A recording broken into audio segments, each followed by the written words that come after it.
नमस्कार, मैं हूँ Reema Jaiswal. Arms and the man act third. क्या वाकई में तुम मेरे एहसान को नहीं मानते हो? ब्लंट शैली, बोलो। रायना, मैं तुम्हारे एहसान को मानता हूँ,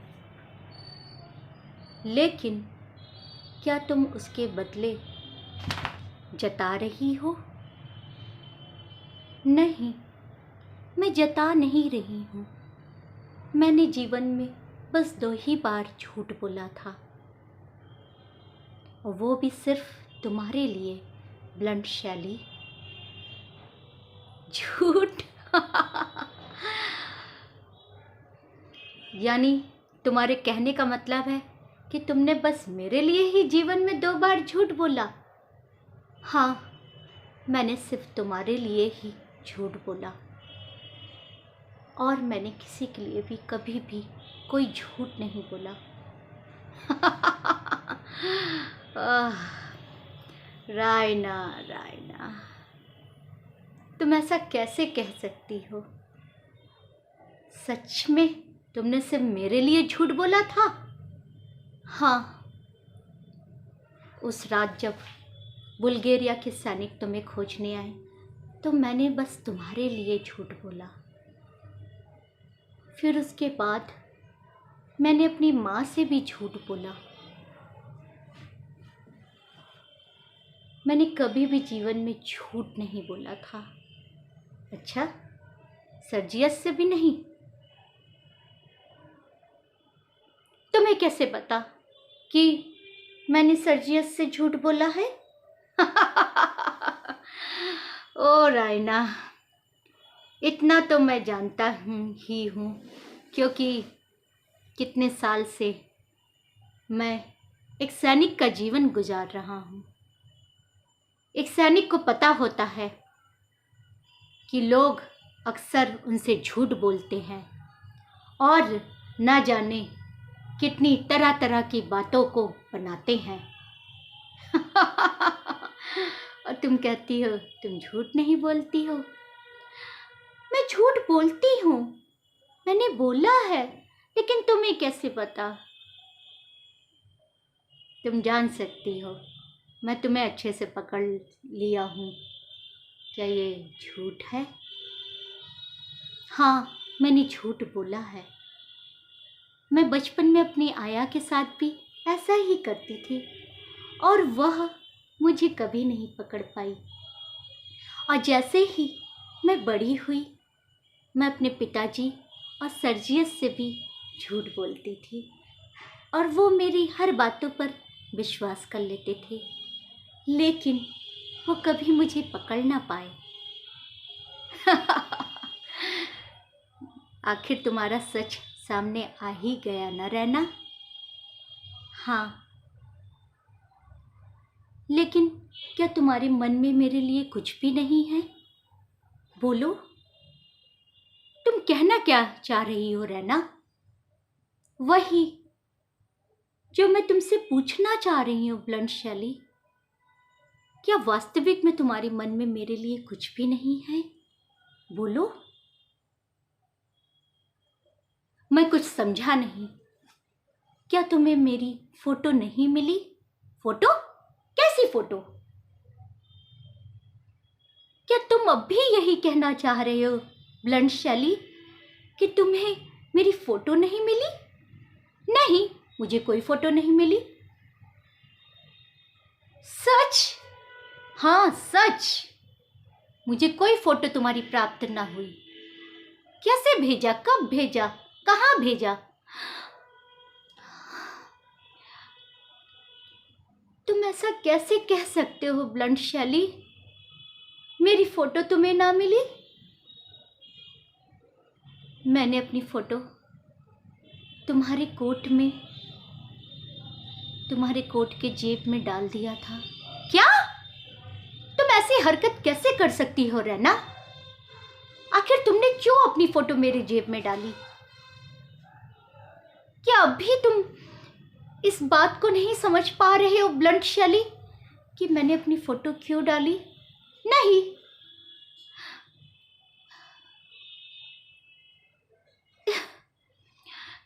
अब भी नहीं समझ पा रहे हो कि मैंने अपनी फोटो क्यों डाली? नहीं रहना, आखिर तुमने अपनी फोटो मेरी जेब में क्यों डाला?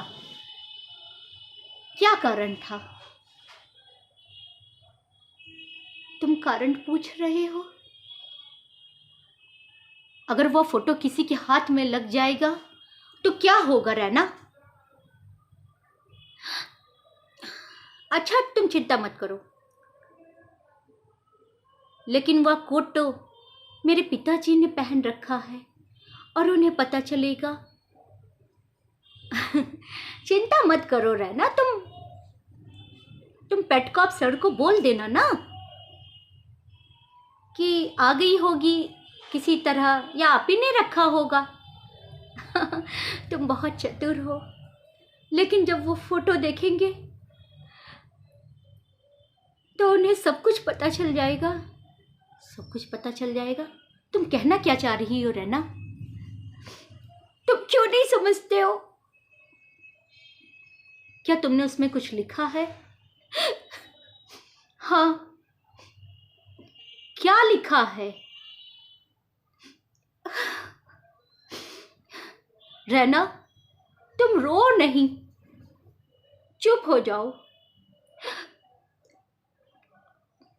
तूफान आ जाएगा अगर पिताजी ने उस फोटो पे लिखा हुआ पत्र पढ़ लिया।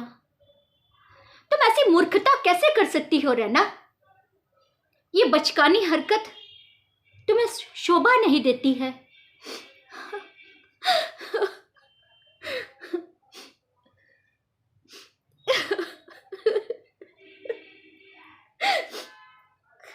अच्छा, अब तुम चुप हो जाओ, रो मत। क्या तुमने एक बार भी अपना कोट नहीं देखा कि तुम्हारी जेब में क्या है? जब मैं बुल्गारिया की सेना से बचकर निकला तब मैं पेराइट पहुंचा और वहां पर युद्ध में भागते दौड़ते मैं कोट का बोझा नहीं उठा पा रहा था। पहले तो सोचा मैं यहीं रेलवे स्टेशन पर ही क्यों ना इसको रख दूं, कोट को संभाल कर, लेकिन फिर मुझे ध्यान आया अक्सर युद्ध में रेलवे स्टेशन के लॉकर भी एक तरह से लूट लिए जाते हैं। फिर मैंने ना रखा। फिर मैं जब दूसरी जगह पहुंचा तो मैंने उस कोट को एक दुकानदार के पास गिरवी रख दिया। गिरवी? तुम इतनी निम्न कोटि का काम कैसे कर सकते हो ब्लंट शैली? कोट को गिरवी रख दिया? मैं क्या करता रहना? गिरवी रखने से मुझे कहीं ना कहीं इस बात का पता था कि मैं कोट को गिरवी रख दूंगा तो ये कोट सुरक्षित रहेगा उस दुकानदार के पास। कैसे कह सकते हो? क्योंकि कोई भी चीज़ अगर गिरवी रखी जाती है तो वो सुरक्षित पड़ी रहती है जब तक उसे कोई न ले जाए, उसका मूल्य धन न चुका जाए। और मैंने यह कोट अभी 4 दिन पहले ही लिया था, वापस इसको मैंने छुड़वाया है रहना। तुम वाकई में एक सभ्य आदमी नहीं हो। तुम कुछ भी सोचो रहना मेरे बारे में, लेकिन मैं आज तुम्हारा कोट ही वापस करने आया था।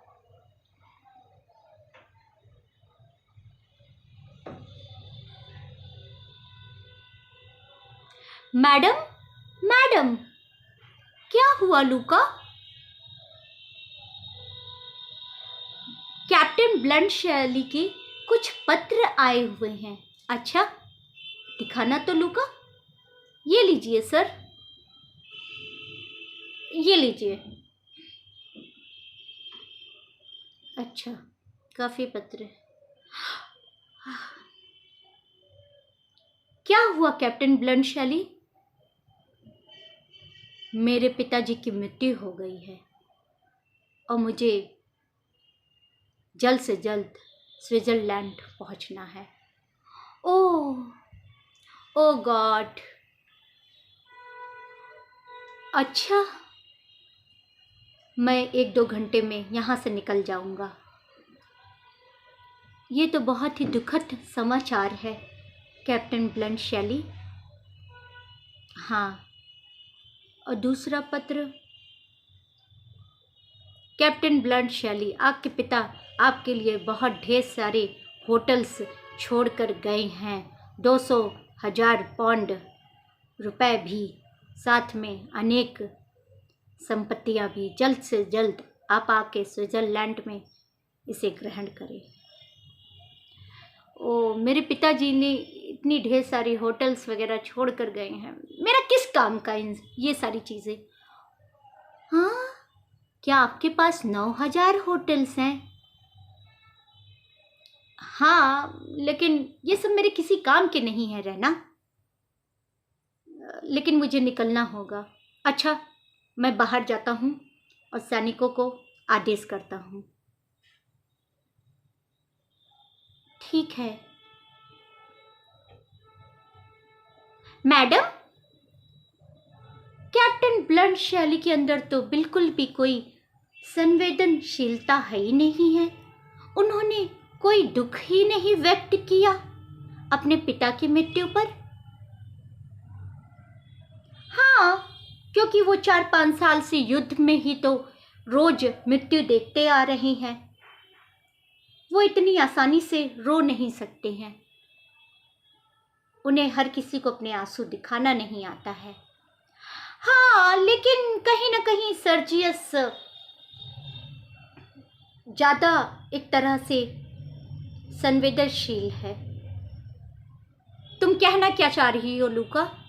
यही कि सर्जियस के अंदर किसी भी चीज़ को देखकर दुख होता है। अच्छा, तुम्हें ज़्यादा ही पता है सर्जियस के बारे में।